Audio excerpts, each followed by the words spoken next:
Social media Patel Prahlad भाई।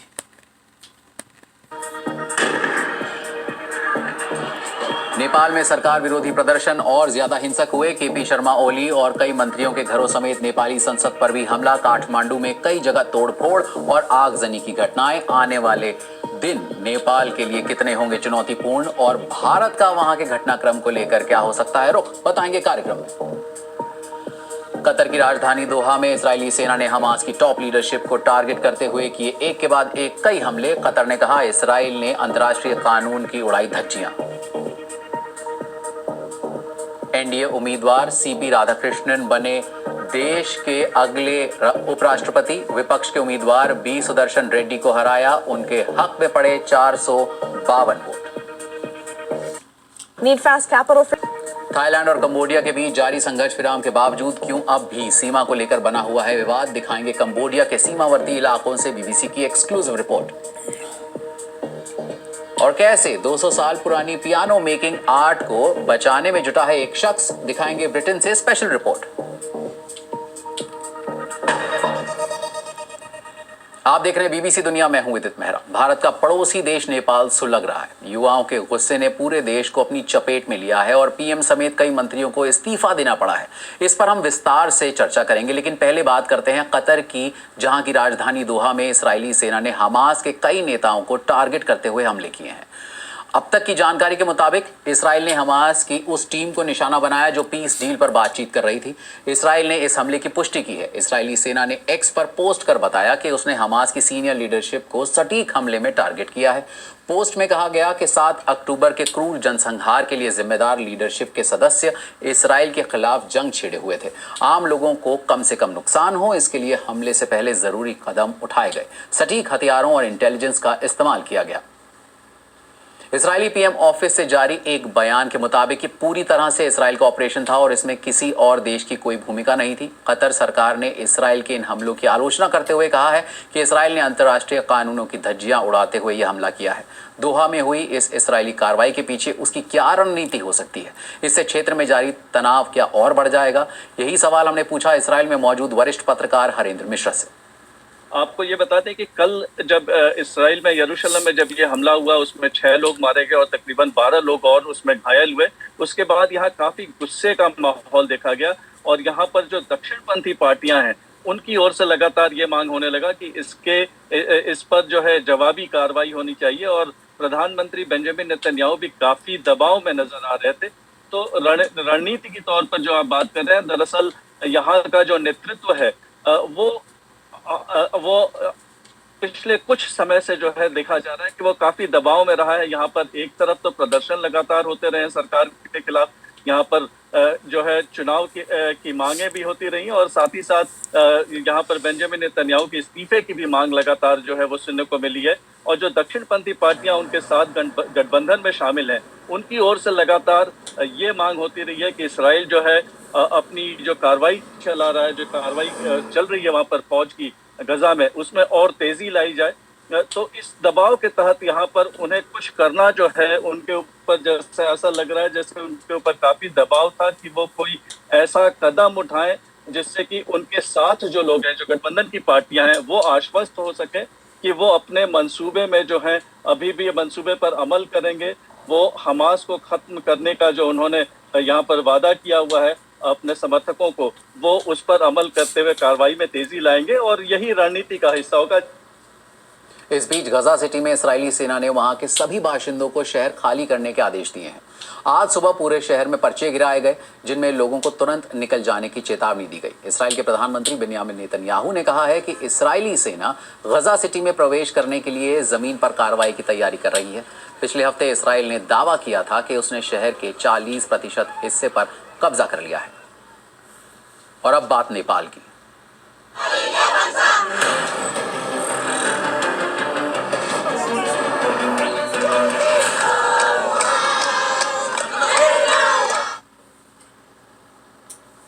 भारत के पड़ोसी देश नेपाल में जैन जी के आंदोलन ने सत्ता पलट दी है। मंगलवार को सैकड़ों प्रदर्शनकारी नेपाल की संसद में घुस गए और वहां आग लगा दी।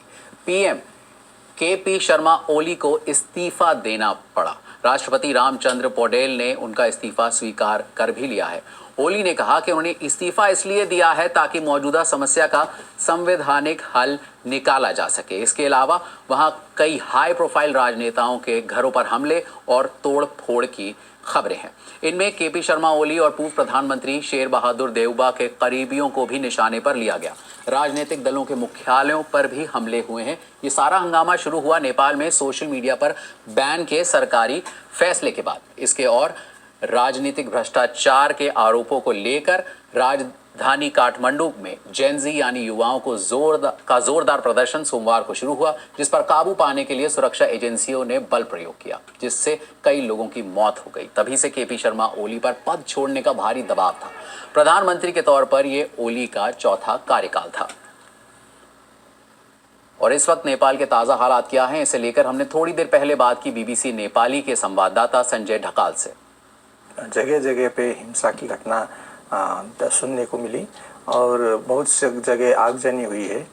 सेंट्रल सेक्रेटेरिएट से लेके प्रेसिडेंट्स हाउस, पार्लियामेंट बिल्डिंग, सभी जगह में आगजनी हुई है। आज भी कई लोगों की मृत्यु होने की खबर भी है, लेकिन इसकी नंबर को हमको अभी तक खास जानकारी, यकीन जानकारी नहीं है। और मतलब हमारी जो ऑफिस है वहाँ इसके आसपास में भी बहुत सी बिल्डिंग्स में आग लगी थी। जब आज प्रधानमंत्री केपी ओली ने इस्तीफा दे दिया राष्ट्रपति रामचंद्र पौडेल को, तो रामचंद्र पौडेल राष्ट्रपति ने भी एक अपील की है सर्वपक्षीय वार्ता के लिए, संवाद से हल करने के लिए। और army chief, security agencies, police chief और चीफ सेक्रेटरी सब ने एक जॉइंट अपील भी की है कि इसको अब संवाद से हल किया जाए। तो शायद संवाद का कुछ संभावना है, लेकिन अभी तक कुछ स्पष्ट स्थिति देखा नहीं गया है। इसके पहले सत्तारूढ़ गठबंधन में सहयोगी नेपाली कांग्रेस और नेपाली समाज पार्टी के कई मंत्रियों ने सरकार से इस्तीफा दे दिया था। काठमांडू में मंगलवार को कर्फ्यू लगा दिया गया था, फिर भी अलग अलग जगहों पर प्रदर्शनों और झड़पों की खबरें आई हैं। बीबीसी नेपाली सेवा के मुताबिक मंगलवार दोपहर तक प्रदर्शनकारियों के सिंह दरबार और संसद भवन परिसर में घुसने की खबरें मिली हैं। भारत ने इस पर सधी हुई प्रतिक्रिया देते हुए कहा है कि वो नेपाल के हालात पर नजर बनाए हुए है और प्रदर्शन के बाद हुई मौतों से दुखी है। साथ ही भारत ने अपने नागरिकों से अपील की है कि वहां के मौजूदा हालात को देखते हुए फिलहाल नेपाल जाना अवॉइड करें और जो लोग पहले से ही नेपाल में हैं उन्हें इंडोर रहने की सलाह दी गई है। नेपाल में जो कुछ भी हुआ उस पर भारत की बहुत ही सधी हुई प्रतिक्रिया आई है। इसके पीछे क्या वजह हो सकती है, यही सवाल मैंने पूछा वरिष्ठ पत्रकार और अंतर्राष्ट्रीय मामलों की जानकार स्मिता शर्मा से। भारत ने अगर कुछ स्टेप्स उठाए हैं, कदम लिया है, तो उसे कहा गया है कि आप नेपाल के अंदरूनी मसलों में जो है आप दखल अंदाजी कर रहे हैं।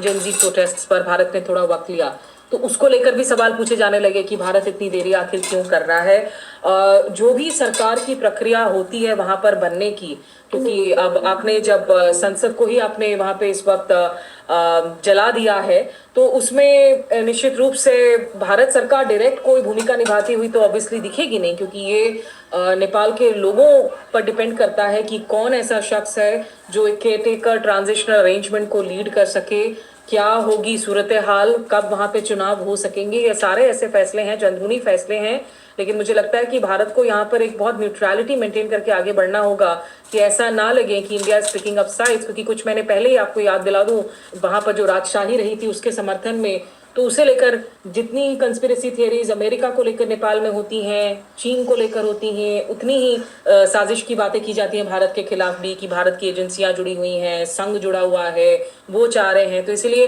ये भारत के हित में होगा, खास करके याद रखते हुए कि दक्षिण एशिया में अफगानिस्तान, श्रीलंका, बांग्लादेश से लेकर अभी तक जिस तरीके से डेवलपमेंट्स हुए हैं, इंडिया के लिए बहुत ज़रूरी है एक न्यूट्रल प्लेयर के तौर पर दिखना कि उन्होंने कोई साइड्स नहीं चुना है इस वक्त नेपाल के अंदरूनी हालात में कि किसी पार्टी या किसी खास दल, किसी व्यक्ति विशेष का वो समर्थन कर रहे हैं, लेकिन वो लोगों की बात सुन रहे हैं, नेपाल के लोगों की बात सुन रहे हैं, ताकि और ज़्यादा एंटी इंडिया सेंटिमेंट्स देखने को ना मिले। अब देखिए दुनिया की कुछ बड़ी खबरें बीबीसी ग्लोबल राउंड अप में।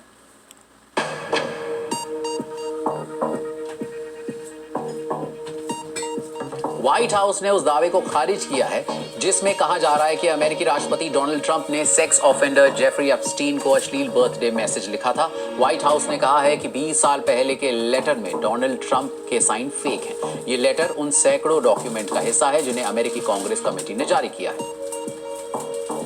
थाईलैंड के पूर्व प्रधानमंत्री ताकसिन चिनावाट बैंकॉक की एक जेल पहुंचे हैं, जहां उन्हें 1 साल सजा काटनी है। देश की सबसे बड़ी अदालत ने उन्हें 2023 में भ्रष्टाचार के पुराने मामले में दोषी ठहराया था। पहले उन्हें कई साल की सजा सुनाई गई थी, लेकिन वो जेल में 1 दिन से भी कम समय रहे क्योंकि उन्हें अस्पताल भेज दिया गया था। जज का कहना है कि ये कानूनी रूप से सही नहीं था। ब्रिटेन के चुनाव आयोग ने कहा है कि चीन के हैकर्स के किए गए एक बड़े साइबर हमले से उबरने में उन्हें 3 साल और 3.3 लाख डॉलर यानी करीब 2.75 करोड़ रुपए खर्च करने पड़े। हैकर्स आयोग के सिस्टम पर 14 महीने तक जासूसी करते रहे। इस दौरान ईमेल्स और करोड़ों वोटर्स की निजी जानकारी तक उनकी पहुंच थी। अब बात थाईलैंड और कंबोडिया की। दोनों देशों के बीच 1 महीने से ज्यादा वक्त से सीज फायर कायम है, लेकिन उसके बावजूद बॉर्डर को लेकर विवाद बना हुआ है और दोनों ही देश एक दूसरे पर आरोप लगा रहे हैं। जुलाई महीने के आखिर में दोनों देशों की सेनाओं के बीच झड़पों के बाद तनाव बढ़ गया था। 5 दिनों तक बमबारी और हवाई हमले हुए, जिसमें 40 से ज्यादा लोगों की मौत हुई और कई हजार लोग विस्थापित हो गए। कंबोडिया, जो थाईलैंड के मुकाबले छोटा और सैन्य ताकत के लिहाज से कमजोर देश है, चाहता है कि अंतर्राष्ट्रीय समुदाय इस मुद्दे पर ध्यान दे। बीबीसी संवाददाता जॉनथन हेड कंबोडिया के सीमाई इलाके में पहुंचे और वहां के हालात जाने। देखिए उनकी रिपोर्ट। बॉर्डर पर फिलहाल तो शांति है, लेकिन उत्तरी कंबोडिया में हजारों विस्थापित परिवार इस जंग को अभी भी महसूस कर रहे हैं। इस कैंप में हालात बहुत बुरे हैं। यहाँ बहुत साधारण से शेल्टर्स बने हुए हैं और बारिश के मौसम में ये जगह कीचड़ से भर जाती है। 1 महीने से कायम सीज फायर के बावजूद इन लोगों में से कोई भी अपने घर लौटने की हिम्मत नहीं कर पा रहा है। ये महिला कह रही है, प्रशासन ने हमें बताया कि हालात अभी ठीक नहीं है। मैं बॉर्डर के बहुत नजदीक रहती हूँ, मैं वापस जाने की हिम्मत नहीं कर सकती। इस जंग ने बस लोगों की जिंदगी पर ही असर नहीं डाला। हम यहाँ इस 1000 साल पुराने टेम्पल प्री विहान पहुंचे हैं, जिसे थाई लोग खाओ प्री विहान कहते हैं। ये दोनों देशों के बीच चले संघर्ष के केंद्र में है। दोनों देशों की ऐतिहासिक कहानियों में ये इतना अहम है कि इस वजह से उनके लिए अपने मतभेदों को सुलझाना बहुत मुश्किल है। जो जंग हुई उसमें इस टेम्पल को भी भारी नुकसान पहुंचा है। हमें वो प्राचीन सीढ़ियां दिखाई गईं जो गोलाबारी में तहस नहस हो गईं। वो दीवारें जो अब छर्रों के निशान से भरी हुई हैं और वो गड्ढे जिनमें बारिश का पानी भरा हुआ है। ये टेम्पल विवादित सीमा रेखा के बिल्कुल बीचों बीच है। थाई मिलिट्री की पोस्ट्स यहाँ से साफ दिखाई दे रही थी। थाईलैंड अभी भी टेम्पल को निशाना बनाने के आरोप को खारिज करता है। हालांकि उनका कहना है कि जंग के दौरान कंबोडिया ने अपने सैनिक और वेपन्स यहाँ तैनात किए थे। ये उन कई घटनाओं में से एक है जिसने थाईलैंड के अंदर खुद के मुकाबले छोटे और गरीब पड़ोसी देश कंबोडिया के साथ पुराने तनाव को फिर से भड़का दिया। भरोसा जरूरी है। अपने मिले जुले अस्तित्व को स्वीकार करना ही होगा। पहली सदी में वापस मत जाइए। हम 21वीं सदी में जी रहे हैं, तो आइए साथ रहें और कॉलोनाइजेशन के दौर में हमें विरासत में जो भी मिला है उसे स्वीकार करें। आपको लगता है कि थाईलैंड इसे नहीं मानता? वो इसे नहीं मानते क्योंकि सुप्रीमेसी का घमंड उन्हें ये मानने से रोकता है। लेकिन बॉर्डर पर माहौल और रवैया दोनों पहले से सख्त है। थाईलैंड की सेना ने बीच में रेजर वायर की फेंसिंग लगाकर यहाँ रह रहे समुदायों को 2 हिस्सों में बांट दिया है। 19 प्रोविंस के गवर्नर ने मुझे बताया कि तार के उस पार कंबोडिया के जो परिवार दशकों से रह रहे थे, उन्हें वहां से निकाल दिया गया है। थाईलैंड का कहना है कि ऐतिहासिक रूप से जिस सीमा रेखा पर सहमति बनी है, वो बस उसे सुरक्षित कर रहे हैं, लेकिन यहाँ इसे दादागिरी जैसे कदम के तौर पर देखा जा रहा है और इसका विरोध हो रहा है। थाई सैनिकों की मौजूदगी के बावजूद इस भीड़ ने बैरियर के एक हिस्से को तोड़कर गिरा दिया, लेकिन आज भी उन्हें पहले की तरह सीमा पार करने से रोका गया। थाई सेना से जूझ रही एक महिला ने कहा कि हम तकलीफ में हैं, लेकिन हमें समझ नहीं आ रहा कि क्या करें। हमारे पास लड़ने के लिए अपने हाथों के अलावा कुछ नहीं है। जब दोनों तरफ लोगों की भावनाएं इस कदर आहत हों, तो समझौता करना कितना मुश्किल होगा। लेकिन बिना उसके इस क्षेत्र को खुशहाल बनाने वाले आर्थिक रिश्ते पूरी तरह खत्म हो जाएंगे। थाईलैंड कंबोडिया बॉर्डर से बीबीसी संवाददाता जॉनथन हेड की रिपोर्ट। पियानो बजाना ही नहीं, उसे बनाना भी एक कला है, वो भी 200 साल पुरानी कला। ये विक्टोरियन एरा का आर्ट है। तब यूके में सैकड़ों पियानो मेकर्स होते थे, लेकिन अब ऐसा सिर्फ एक शख्स है। बीबीसी संवाददाता कैथी किलिक ने यह जानने की कोशिश की कि कैसे वो इस आर्ट को बचा रहे हैं।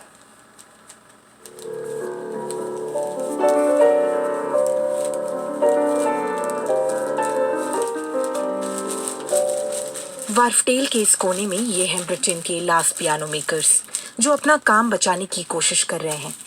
ये है कैवेंडिश पियानो, जहां सदियों पुरानी कला को बड़े प्यार और सम्मान से सहेजा जा रहा है। मुझे हमेशा से पियानो पसंद थे। बचपन में मैं पियानो के फ्रंट कवर को हटाता और देखता कि कैसे उसके हैमर्स मूव करते हैं। मैं किसी और ही दुनिया में खो जाता था। पियानो बनाना बड़ा पेचीदा काम है। इसे बनाने में 6 महीने लगते हैं। इसके लगभग 20,000 अलग अलग हिस्से होते हैं। हर एक में मिलीमीटर जितने हिस्से में ध्यान देना पड़ता है। हर पियानो एक दूसरे से अलग होता है। जब एक पियानो को बनाने का काम खत्म होता है तो लगता है जैसे एक नए पियानो का जन्म हुआ है। वैसे तो टिम गारसाइट कैबिनेट बनाते हैं, लेकिन उन्हें पियानो बनाना बड़ा पसंद है, हालांकि वो इसे बजा नहीं पाते।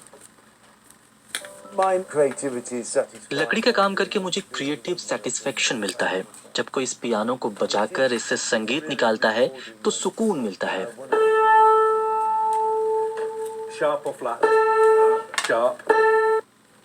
यहाँ पर पियानो के टेक्नीशियंस को ट्रेनिंग भी दी जाती है ताकि ये कला जिंदा रहे। फिलहाल इस वर्कशॉप में इस क्राफ्ट पर बारीकी से काम जारी है। ये भले ही ब्रिटेन में आखिरी बचे पियानो मेकर्स हैं, लेकिन इनकी कोशिश है कि ये आखिरी ना हो। बीबीसी संवाददाता कैथी किलिक की रिपोर्ट। और कार्यक्रम को लेकर आप मुझे फीडबैक दे सकते हैं। एक्स पर मेरा हैंडल है @bbcwithit।